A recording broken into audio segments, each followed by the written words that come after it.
देखो, सरकार ने टैक्स फ्री बजट के नाम पर जो है हरियाणा वासियों से बहुत बड़ा धोखा किया है।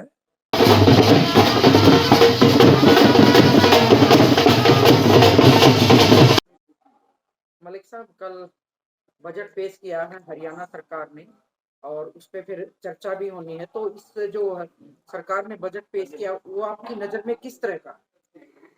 देखो, सरकार ने टैक्स फ्री बजट के नाम पर जो है हरियाणा वासियों से बहुत बड़ा धोखा किया है।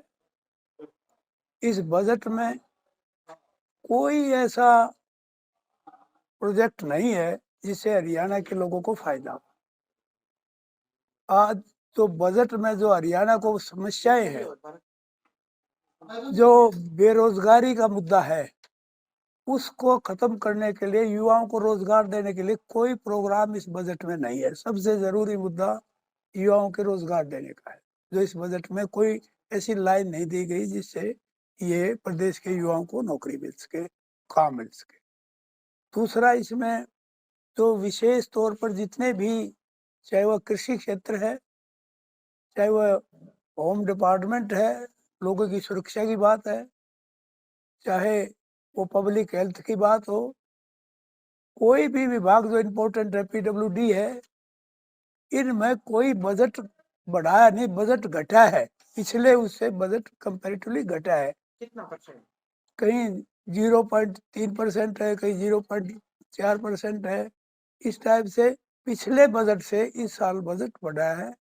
हालांकि दिखाया गया कि इतने करोड़ रुपए का ज्यादा बजट है, लेकिन एक्चुअली में जो सही डिपार्टमेंट थे, जो लोगों की जरूरत के डिपार्टमेंट थे, उनका बजट इन्होंने घटाया। तो मैं नहीं समझता कि ये बजट किसान की आमदनी के बारे में, किसान की आमदनी दोगुनी करने के बारे में, किसान को कोई फायदा नहीं हुआ इसमें। इसमें स्वास्थ्य का कोई नया प्रोजेक्ट नहीं आया, नई कोई बात नहीं आई, कोई प्रोग्राम नहीं आया। तो मैं ये समझता हूँ हर लिहाज से ये बजट जो है जीरो बजट है, कोई फायदे का बजट नहीं सरकार का। तो ये निराशाजनक। एग्रीकल्चर पे सेक्टर में तो ये कहें कि भाई इतने हजार करोड़ का हमने एक नया पैकेज दिया है जिससे बहुत ज्यादा किसानों को इसका लाभ होगा। एक एक्सप्लेन कर रखे आज प्रिंट मीडिया में मैं देख रही थी। देखिए, मैंने विशेष तौर पर गवर्नर एड्रेस में बताया था, तो किसानों के साथ धोखा हो रहा है ना। जितने ये पोर्टल बनाए हैं, सब किसानों को लूटने के लिए बनाए गए। सब, चाहे वो इसका ये और ये जो भावांतर भरपाई योजना है, चाहे अपना पानी मेरा पानी मेरी विरासत है, इसमें सब में प्लीफ्रेज है। सब में किसान का पैसा जो है, ये कहीं कर्मचारी, कहीं व्यापारी, कहीं जो दूसरे लोग जो है ना वो खा रहे हैं। और किसान को क्या दिया? कोई चीज सस्ती करी है, किसी में रियायत दी है, कोई चीजों में कोई चीज इनको भरी करी है, कोई क्या चीज किया है जो किसानों को इतना बड़ा फायदे की बात करते हैं? जो दुगनी आय करने की बात करते थे, उन्होंने क्या किया? किसान लगातार आंदोलन कर रहे हैं, 30 तारीख से बैठे हुए हैं। दिल्ली कुछ गाड़ी पर गोलियां चलवाई जा रही। मैं ये समझता हूँ जिस ढंग से हरियाणा की पुलिस ने पंजाब में जाकर उन लोगों के साथ व्यवहार किया, एक को गोली मारी एक किसान को, वो बड़ा दुर्भाग्यपूर्ण है। सरकार को इस हरकतें ऐसी नहीं करनी चाहिए। इसे किसान को जो है ना, किसान की समस्याएं दूर करने की बात है, बल्कि समस्या को सरकार बढ़ा रही है। तो ये इसकी पूरी इंक्वायरी होनी चाहिए, ताकि जो दोषी हैं अधिकारी, उसके खिलाफ कार्रवाई होनी चाहिए।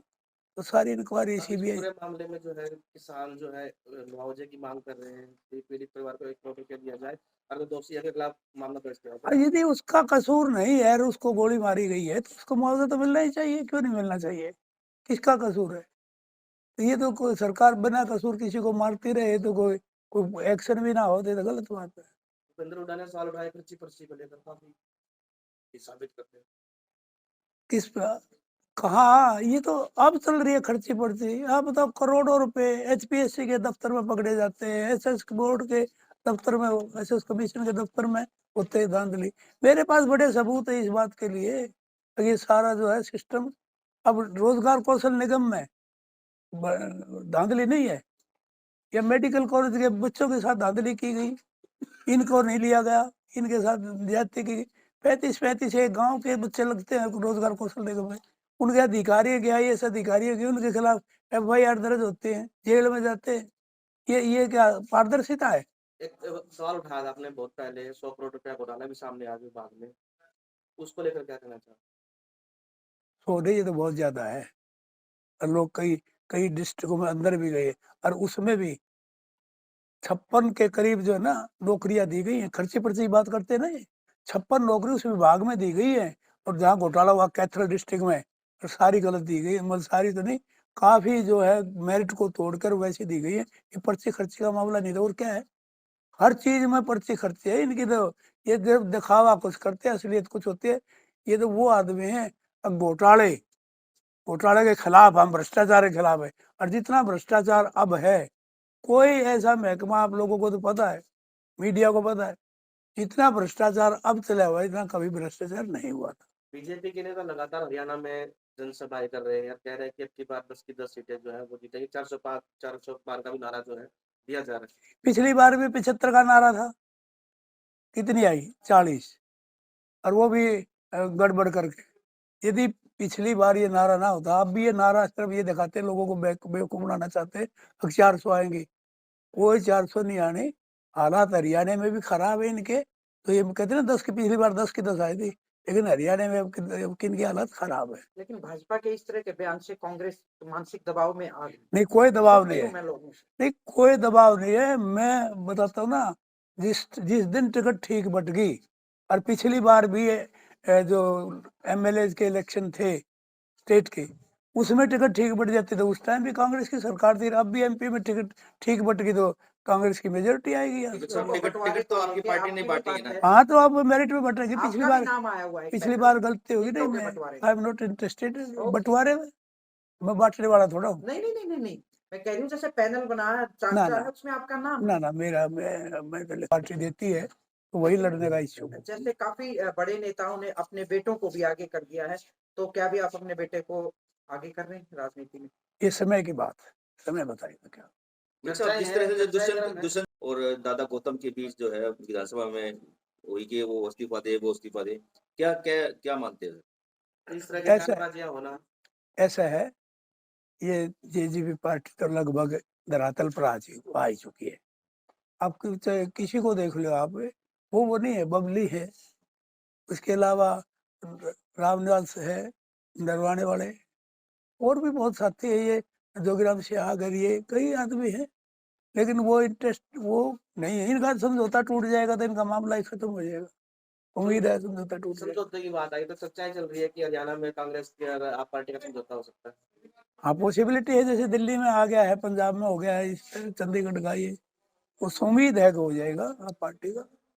तो इससे फर्क पड़ेगा? हाँ, फर्क तो पड़ेगा ही, देखो फर्क तो हर एक समझौते से कहीं ना कहीं फर्क तो पड़ता ही है।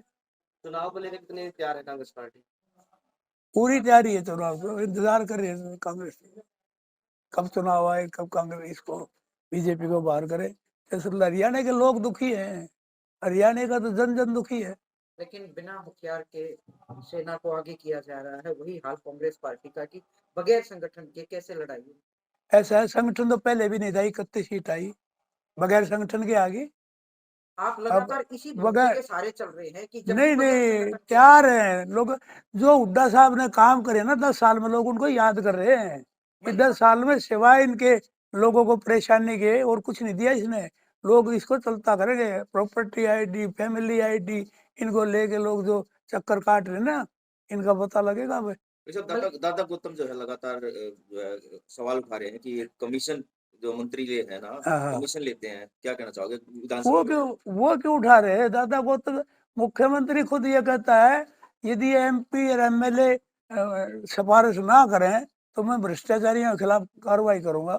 खुद मुख्यमंत्री कहता है ये सिफारिश करते हैं इसलिए मैं भ्रष्टाचारियों के खिलाफ कार्रवाई नहीं करता। नहीं, मुख्यमंत्री तो कहते हैं कि हम भ्रष्टाचार को खत्म नहीं, करेंगे। उनका उसका बयान है मुख्यमंत्री, मैंने विधानसभा में बताया है, उसका रिबट्टल नहीं दिया, उसको खंडन नहीं किया उसका बयान का। और इनके तो सारे, आप इनके गौतम है, बबली ने क्या कहा था, जितना भ्रष्टाचार इसमें इतना कहीं नहीं, कितने रणधीर कापड़ी वास्ता, आकर्षण मिड्डा है, कितने लोग हैं जो एमएलए ये कहते हैं कि यहाँ भ्रष्टाचार ही भ्रष्टाचार है इस पार्टी में। ठीक है।